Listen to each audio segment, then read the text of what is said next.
गांव के किनारे एक टूटी हुई कच्ची झोपड़ी में रामलाल नाम का किसान अपनी पत्नी गीता और 2 छोटे बच्चों के साथ रहता था। मिट्टी के चूल्हे से धुआं उठता, छत से बारिश टपकती और जिंदगी मानो ताने बाने में उलझी हुई थी। रामलाल सुबह सूरज निकलने से पहले उठता, बैलों को हल में जोतता और खेतों की ओर निकल जाता।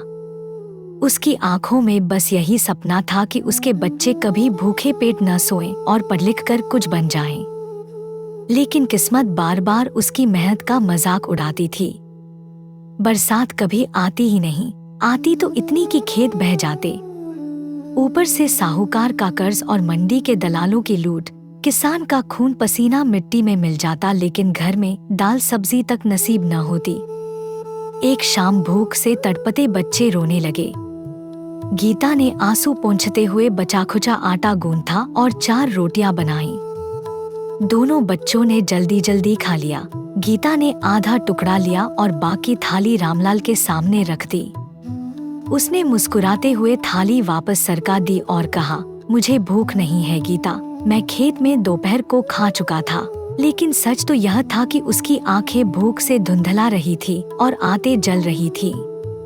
वह जानता था अगर उसने रोटी खा भी ली तो बच्चों की भूख कौन मिटाएगा। उस रात उसने करवटें बदलते हुए सोचा, किसान अन्नदाता कहलाता है, मगर अपने ही बच्चों को पेट भर रोटी क्यों नहीं खिला पाता। कुछ दिनों बाद गांव में मेला लगा। बच्चे गुब्बारे और मिठाई देखकर उछल पड़े। बाबा, हमें खिलौना चाहिए, हमें जलेबी चाहिए, वे चिल्ला उठे। रामलाल की जेब खाली थी, उसके पास एक भी सिक्का नहीं था। उसने बच्चों को गोद में उठाकर कहा, बेटा, अगले साल फसल अच्छी होगी तो बाबा तुम्हें सबसे बड़ा गुब्बारा और खूब सारी मिठाई दिलाएगा। बच्चे चुप हो गए, लेकिन उनकी आंखों में उतर आई उदासी ने रामलाल का दिल चीर दिया।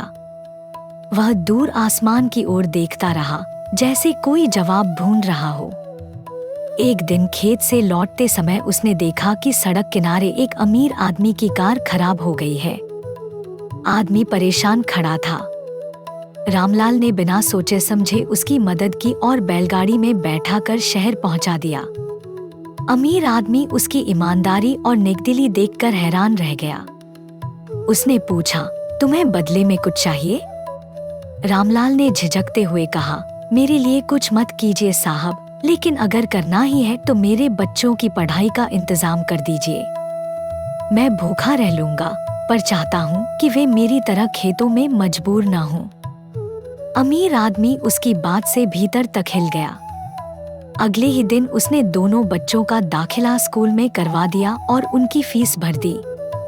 अब बच्चों की दुनिया बदल गई। सुबह किताबें और बस्ता लेकर वे स्कूल जाते। रामलाल खेतों में और मेहनत करने लगा। कई बार ऐसा होता कि दिन भर खेत में काम करने के बाद वह भूखा ही सो जाता, लेकिन बच्चों की किताबें और कॉपी कभी अधूरी न रहती। वह अक्सर रात को बच्चों को पढ़ते हुए देखता और मन ही मन सोचता, भले ही मैं भूखा रह जाऊं, लेकिन यह रोशनी इनके भविष्य को अंधेरे से बचा लेगी। वक्त गुजरता गया। सालों बाद बेटा पढ़ लिख कर शहर में नौकरी करने लगा और बेटी गांव के स्कूल में अध्यापिका बन गई। एक दिन बेटा मिठाई का डिब्बा और नए कपड़े लेकर घर लौटा। उसकी आंखें चमक रही थी। उसने कहा, बाबा, आज मेरी पहली तनख्वाह है। अब हमें कभी भूखा नहीं सोना पड़ेगा। माँ को भी नए कपड़े लाए हैं और आपके लिए जूते। यह सुनते ही रामलाल की आंखें भर आईं। उसका गला रुंध गया। उसने आसमान की ओर देखा और कांपती आवाज में कहा, हे धरती माँ, मैंने तुझसे कभी कुछ नहीं मांगा, बस इतना चाहता था कि मेरे बच्चे सुखी रहें। आज तूने मेरा सबसे बड़ा सपना पूरा कर दिया। उस रात रामलाल अपने टूटे फूटे घर के आंगन में लेटा था। चांदनी खिड़की से भीतर आ रही थी। उसने अपनी पत्नी गीता का हाथ थामा और धीमे से बोला, देख गीता, हमने भूख सही, आंसू पिए, कर्ज का बोझ ढोया, मगर आज हमारे बच्चों के चेहरों पर मुस्कान देखकर लगता है सारी मेहनत सफल हो गई। गीता भी रो पड़ी, लेकिन यह खुशी के आंसू थे। सच्चाई यह है कि गरीबी इंसान के सपनों को दबा सकती है, मगर शिक्षा और त्याग उन सपनों को फिर से जगा सकते हैं। रामलाल ने खुद भूखा रहकर बच्चों को पढ़ाया और यही उसका सबसे बड़ा बलिदान था। असली किसान सिर्फ खेतों में अनाज नहीं उगाता, वह अपने बच्चों के भविष्य के लिए भी उम्मीद और सपनों के बीज बोता है। हमारी थालियों में जो अन्न है वह किसी किसान की भूखी रातों की कमाई है।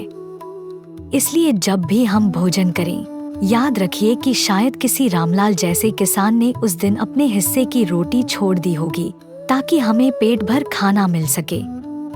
यही किसान का आंसू है, यही उसका त्याग और यही उसकी सबसे बड़ी महानता।